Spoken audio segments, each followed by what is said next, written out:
வணக்கம் மக்களே.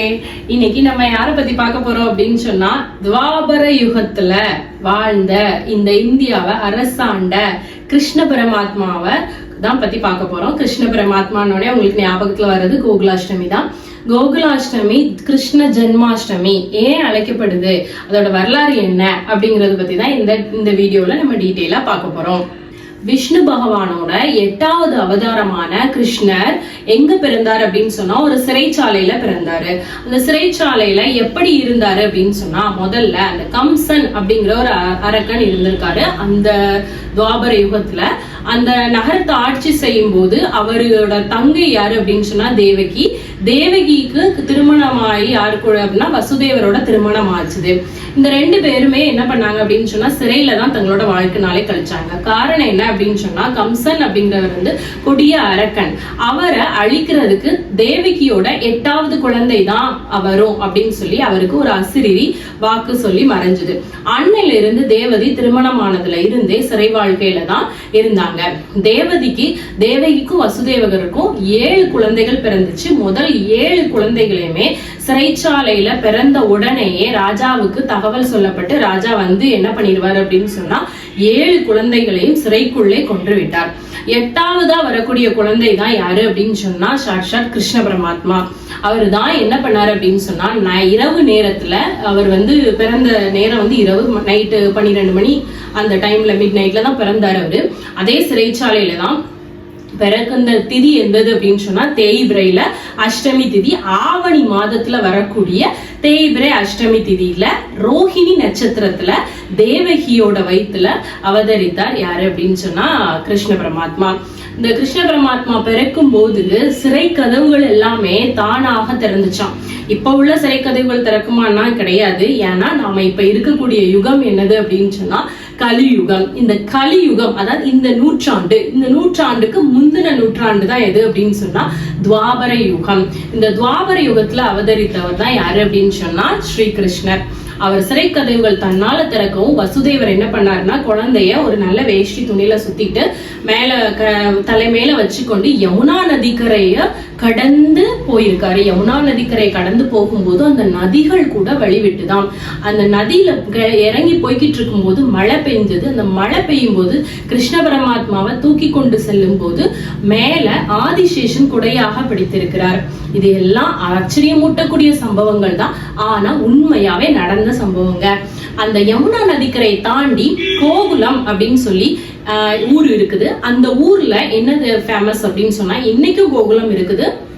அங்க ஃபேமஸே என்னது அப்படின்னு சொன்னா கால்நடைகள் வளர்ப்பு. கால்நடைகளை ஆடு மாடுகளை வளர்க்கக்கூடிய ஒரு இடம் தான் இது அப்படின்னு சொன்னா கோகுலம். அங்க யாரு தான் இருக்காரு அப்படின்னு சொன்னா நந்தகோபர் அப்படின்னு சொல்லி வசுதேவரோட ஃப்ரெண்ட் இருக்கிறாரு. அவர்கிட்ட கொண்டு போய் இந்த யாரு அப்படின்னு சொன்னா நம்ம கிருஷ்ணரோட அப்பாவான வசுதேவர் வந்து யாரு என்ன பண்ண நந்தகோபர் கிட்ட அந்த குழந்தைய கொண்டு போய் கொடுக்குறாங்க. அந்த குழந்தை யசோதா பக்கத்துல வச்சுட்டு யசோதாவுக்கு பிறந்த பெண் குழந்தைய நந்தகோபர் வசுதேவர் கிட்ட கொடுக்கிறாரு. கொடுத்து அந்த குழந்தை எங்க போகுது அப்படின்னு சொன்னா கம்சனோட அரண்மனைக்கு போகுது, சிறைச்சாலைக்கு போகுது. அப்போ கம்சன் வந்து இந்த விஷயம் மறுநாள் தான் தெரிய வருது, தேவகிக்கு குழந்தை பிறந்திருக்கு அப்படின்னு சொல்லி. அப்போ அந்த இடத்துல 8வது குழந்தைய பாக்குறதுக்காக கம்சன் வராரு. ஆனா அது வந்து பெண் குழந்தை அப்படின்னு தெரிஞ்சோடனே அப்ப இந்த குழந்தை தன்னை வந்து கொல்லாது அப்படின்னு சொல்லி அந்த குழந்தைய வளர்த்து கொண்டு வருகிறாள் தேவகியும் வசுதேவரும். யசோதைக்கு பிறந்த குழந்தை தேவகியும் வசுதேவர்கிட்டையும் சிறைச்சாலையில இருந்து வளர்ந்து வருது. இங்க நந்தகோபர்கிட்டையும் யசோதை கிட்டையும் கிருஷ்ண பரமாத்மா குட்டித்தனமா குறும்பாக செல்ல பிள்ளையாக, அந்த நந்த கோகுலத்துக்கே உரிய செல்ல பிள்ளையாக ரொம்ப ராஜாங்கமாக வளர்ந்து வருகிறார். அப்படி இருக்கக்கூடிய சூழல்ல ஒரு நாள் கம்சனுக்கு இந்த விஷயம் தெரிய வருது. அங்க தன்னை கொல்லக்கூடிய கிருஷ்ணர் வந்து வளர்ந்து கொண்டு வருகிறார் அப்படின்னு சொல்லி. அதனால அந்த கிருஷ்ணரை அழிக்கிறதுக்காக கம்சன் வந்து ஒரு விதமான அரக்கர்களை ஏவி விடுறாரு. அங்க அந்த அரக்கர்களை எல்லாம் எப்படி சின்ன குழந்தை வென்றது வச்சது அப்படிங்கிற ஒரு நிகழ்வுகளை எல்லாமே எங்க இருக்கு அப்படின்னு சொன்னா துவாரகையில இன்னைக்கும் ஒரு பெரிய விழாவா கொண்டாடிட்டு தான் வராங்க. இப்படி கிருஷ்ணர் செய்யக்கூடிய சாகசங்களையும் அவர் செய்யக்கூடிய குறும்புத்தனத்தையும் நினைவு கூறக்கூடிய விழாவாகத்தான் எது கொண்டாடப்படுறது அப்படின்னு சொன்னா கோகுலாஷ்டமி கொண்டாடப்படுது. இது வட மாவட்டங்கள்ல ரொம்ப பிரசித்தி பெற்ற விழாவா கொண்டாடப்படுதுங்க. என்ன அப்படின்னு சொன்னா அங்க உரியடி திருவிழா அப்படிங்கிறது வட மாவட்டங்கள்ல ரொம்பவே பிரசித்தி பெற்றதா நடக்கும். ஒவ்வொரு ஏரியாவுக்கும் உரியடி நடக்கும். அதுல கிருஷ்ணருக்கு பிடிச்ச பால், தயிர், வெண்ணெய் இந்த மாதிரி பொருட்கள்லாம் உரியில கட்டி அடிச்சு விளையாடுவாங்க. அப்புறமா காலில் பாதம் போடுறது வந்து எல்லா பக்கமும் சிறப்பா இருக்குது. அது நம்ம தமிழ்நாட்டிலே இந்த பண்பாடை நம்ம கொண்டு வந்துட்டு இருக்கோம். வீட்டுல குழந்தை இல்லாதவங்க என்ன பண்ணுவாங்க அப்படின்னு சொன்னா டால் வச்சு குழந்தை மேக் பண்ணி போடுவாங்க. குழந்தை இருக்கிறவங்களுக்கு போடுவாங்க. கையை வச்சு நம்ம என்ன பண்ணுவோம், பாதம் போட்டு கிருஷ்ணரை வழிபட்டு வந்துட்டு இருக்கிறோம்.